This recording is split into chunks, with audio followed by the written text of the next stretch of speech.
иш-чара ата жакшы шаар болду. Ушундай иш-чаралар көп болсун бизде. Кыргызстаныбызга кут келсин, баары жакшы болсун.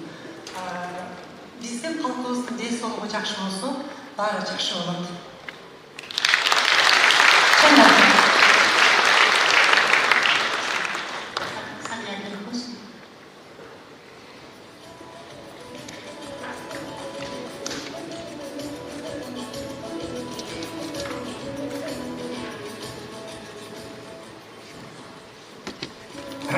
Садыр Нургулжиевич, Жапаровтың атынан, семьясының атынан 500 мың.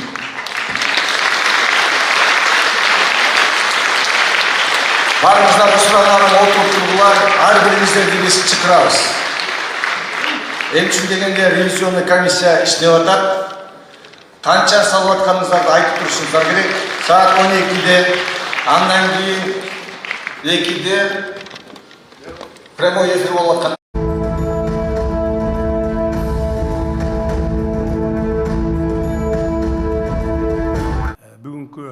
Иш-чараға шылтоо болуп турган ушул имараттын өткөн тарыхын, анан мындан аркы келечеги жөнүндө айтып кетпесем болбос. Бул имарат 2000-жылдары 2005-жылга чейин Мээрим булагы фонду тарабынан курулуп бүтүп, дуалы түрүп, аягына курулуп бүтүп эмес, дуалы курулуп бүтүп, 2005-жылдан бери бүгүнкү күнгө чейин токтоп калган экен. Айрым бүгүнкү күндөгү мамлекеттик имараттарга окшоп аягына чейин курулбай же талкаланып жок болуп кетпей, ошо бүгүнкү күнгө чейин сакталып келген экен. Быйылкы жылдын март айында министрди алып баарын көрүп чыкканмын. Ошондо тапшырма бердим эле, муну ишке киргизели. Бюджеттен каражат бөлөлү, башка жактан таппасак деп. Бирок ошо жеке жактар менен, спонсорлор менен иштеңиз деп тапшырма бердим элем. Бүгүнкү күнгө чейин ошо иштеп, биздин Кыргызстанда, Бишкекте ачылган араб өлкөлөрүнүн фонду жардам берип, бир блогун бүтүрүп берип атышат. Дагы бир блогун Кумтөр бүтүрүп берип атат. Анан бүгүнкү марафонду уюштуруп, өзүбүздүн дагы аларды карап отура бербестен, өзүбүздүн дагы мекенчил кыздар, балдарыбызды, инсандарыбыздын жардамын сурайлы деп бүгүнкү марафонду уюштуруп жатабыз.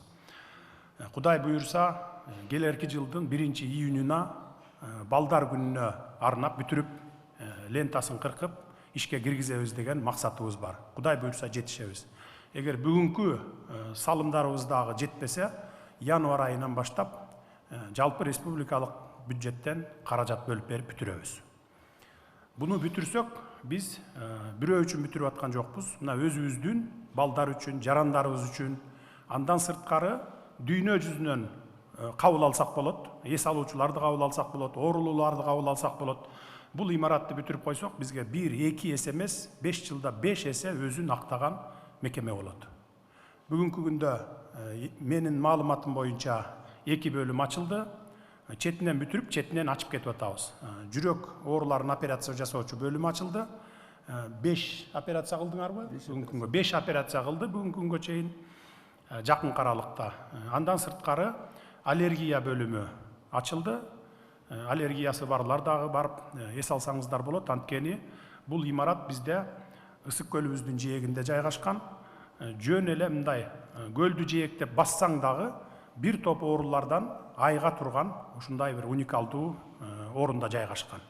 Ошондуктан мен ойлойм, дүйнө жүзүнөн бизге эс алуучулар, оорулуулар келип дарыланса болот. Бул имарат өзү 500 орунга расчеттолгон. 500 орунга. Келечекте Кудай буюрса территориясы дагы бар, дагы андан дагы көбөйткөнгө аракеттерди жасайбыз. Анан өмүр булагы деп атап кетти. Мен министрге тапшырма бергенмин. Тарыхта ар нерсе өзүнүн орду менен болуш керек. Өзүнүн аты менен аталыш керек. Бул башында алтын балалык деп ачылган экен. Анан 2012-жылы аны бурмалап, өмүр булагы кылып, өмүр булагы кылганга жараша ошол бүткөргөндө эмес, жөн эле ошол бойдон эле турганда. 2005-жылы кандай болсо, бүгүнкү күнгө чейин ошондой бойдон турган. Ошондуктан мен тапшырма бергенмин. Кайра өзүнүн атын кайтаргыла, тарых бурмаланбасын. Анан бирөөнүн эмгегин дагы бирөө ээлеп албаш керек. Дайыма айта жүрүшүбүз керек. бардығы так жана адилеттүү болуш керек. Чынчылдык менен болуш керек да. Ошондуктан мына ушундай кыскача максатыбыз ушул. Ушул борборду бүтүрүп, өзүбүздүн жарандарыбызга ушу жакшы жеңилдиктерди алып келип берүү. Анан эми мен президенттин фондунан 3 миллион сом каражат бөлдүм. Ошону тапшырып коюуга уруксат этиңиздер.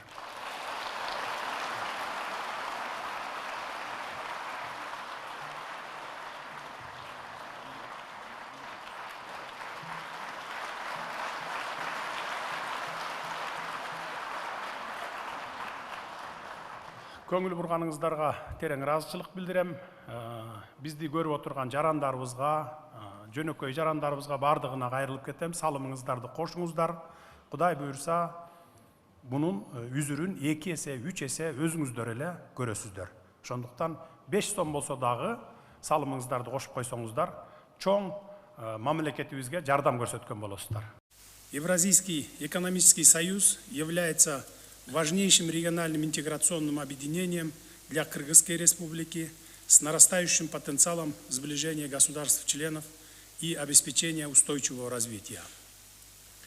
За время функционирования Союза произошли важные положительные экономические изменения, и совместными усилиями преодолевается препятствие на внутреннем рынке Евразес. Фаза становления Союза пройдена, но надо признать, что реальные темпы евразийской экономической интеграции могли бы быть выше. В этой связи считаю важным обращать внимание не только на перспективные направления развития интеграции, но и одновременно работать над укреплением и наращиванием уже достигнутых успехов Союза. И в этом направлении у нас накопилось достаточно вопросов. Это свобода перемещения товаров и проблемы по устранению препятствий.